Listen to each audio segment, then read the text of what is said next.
Hola, buen día. Bienvenidos a la clase número 3. En este caso vamos a hablar de conductividad térmica y aislantes. La conductividad térmica hasta el momento la hemos visto como una constante de proporcionalidad que va en la ley de Fourier.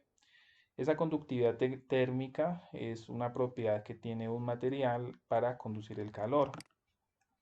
Ese valor pues nos va a decir si un material es buen conductor de calor.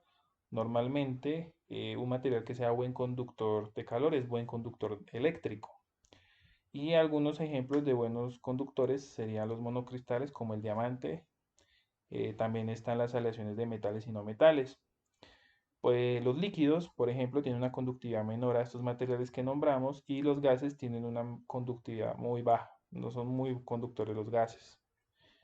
Bien, en sistema internacional la conductividad se da normalmente en vatios por metro Kelvin, aunque pues haciendo la aclaración que también puede ser vatio, unidad de longitud o grado centígrado.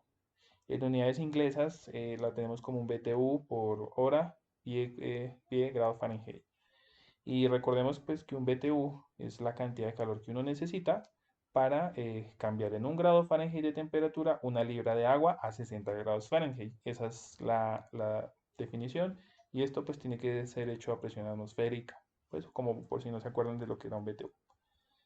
Esta es la tabla de algunos materiales conductores. Esto se puede buscar en cualquier libro de texto. En este caso, pues tenemos que el hierro, perdón, que el cobre es el material, uno de los materiales más conductores de los metales con 386 vatios metro Kelvin.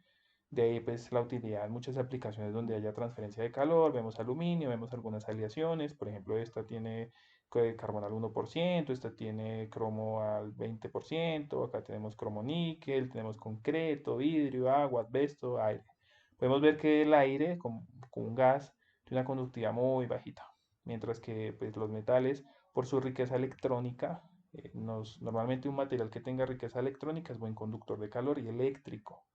Entonces, pues esto lo podemos reportar. Hay otros metales como el oro, la plata, que creo que es lo más conductor, o está dentro de los más conductores, algunas aleaciones. Bueno, ustedes pueden encontrar muchísimo estas propiedades reportadas. Aquí la pregunta que nos vamos a hacer es, ¿qué hace que un material sea buen conductor de calor y cómo influencia la temperatura la conductividad térmica? Vamos a hacer un análisis sobre eso. Normalmente un metal tiene riqueza electrónica en su último nivel de energía y esos electrones permiten que el calor se pueda transportar de electrón a electrón. Eso hace que haya un flujo de calor y un flujo eléctrico. Aquellos materiales con riqueza electrónica serán muy buenos conductores de calor y de temperatura. Vamos a analizar cómo es que se da la transferencia de calor. Aquí tenemos un material con algunos con electrones libres. Digamos que esto pues es característico de los metales y pues son muy buenos para transferir energía. Cuanto más calor se aplique, pues más van a vibrar y se van a mover y si se mueven pues se van a chocar. Y esos choques pues hacen que la energía sea transferida desde unos electrones hacia el otro y por lo tanto el calor pues se transfiera. Esa es más que todo la idea. Aquellos electrones con mayor energía pues se van a mover más y por lo tanto va a representar una mayor temperatura y aquellos electrones que tengan baja energía de colisión pues van a presentar una menor temperatura y pues eso lo podemos ver en materiales por ejemplo que tengan pocos electrones como celulosas, los polímeros o los hidrocarburos o bueno, etcétera. Bien, en este caso, pues este análisis es muy interesante, puesto que vamos a ver cómo influencia el aumento de temperatura la conductividad térmica. O sea, ¿qué pasa si le aumentamos la temperatura a un material? ¿Cómo responde? Por ejemplo, en este caso vamos a hablar de un buen conductor. Un buen conductor tiene riqueza de electrones. Pero curiosamente, si yo aumento la temperatura a un buen conductor, la conductividad disminuye. Y esto pues hay que analizarlo despacio, puesto que uno podría esperar que un buen conductor, al aumentarle la temperatura, aumente el movimiento de las colisiones y por lo tanto siga transfiriendo mejor el calor. Pero en este caso hay un efecto, y es que si yo aumento la temperatura, se genera un efecto de impedancia. Y el efecto de impedancia es que al haber tantos electrones y hacerlos mover tanto, se forman altas densidades y eso disminuye la transferencia de calor. Eso es una explicación un poquito molecular o electrónica, pero básicamente entre más los mueva, pues ya llega a un punto donde ya se mueven tanto que forman densidades donde el calor no pasa tan bien. Entonces, a un buen conductor, si le aumento la temperatura, su constante de conducción va a disminuir. Vamos a hablar de un aislante. Un aislante pues es un material que tiene baja cantidad de electrones libres. Entonces, son aislantes, se denominan a aquellos materiales que no transfieren el calor muy bien o muy pobremente. Y esos materiales se caracterizan por tener baja cantidad de electrones libres. Si yo aumento la temperatura, su constante de conducción sí va a aumentar, puesto que la actividad atómica, térmica también se va a aumentar y por lo tanto esa conductividad térmica va a aumentar con la temperatura. No mucho, de verdad, pero va a aumentar. Y tenemos que los gases, si yo les aumento la temperatura, su constante de conducción aumenta. Esto debido a que, pues, si le aumento la temperatura a un gas, su actividad aleatoria de átomos y moléculas va a aumentar y eso va a hacer que el calor se transfiera. Son unas explicaciones un poco moleculares, pero realmente es como responden estos materiales a aumentos de temperatura. Esta tablita o esta gráfica que está acá nos está mostrando el efecto de la temperatura en la conductividad térmica de algunos materiales. Vemos que efectivamente para aquellos materiales con riqueza electrónica, si yo aumento la temperatura, miren que la temperatura está en el eje X o en el eje de las abscisas, al aumentar la temperatura, su constante de conducción disminuye o se mantiene constante. En este caso podemos ver el hierro, ¿cierto? Que en este caso pues, se puede ver que la conducción disminuye. Mientras que si nosotros tenemos gases, por ejemplo como el CO2 y el aire, al aumentar la temperatura, su constante de conducción aumenta. Estos son resultados experimentales y bueno, tenemos muchos otros tipos de materiales que pueden ver acá. Entonces, por ejemplo, vemos que la plata también al ser un metal y el cobre al ser puros prácticamente disminuyen su constante de conducción al aumentar la temperatura. Por ejemplo, el hidrógeno, que es un gas, si yo le aumento la temperatura, aumenta su constante de conducción. Pero seamos claros que estos gases pues tienen constantes de conducción bajas. Por lo tanto, pues tiene mucho sentido lo que vemos en esta gráfica. En este caso, la constante de conductividad térmica está en vatios metro centígrado. Ahora, movámonos un poco, les cuento algo sobre aislantes térmicos.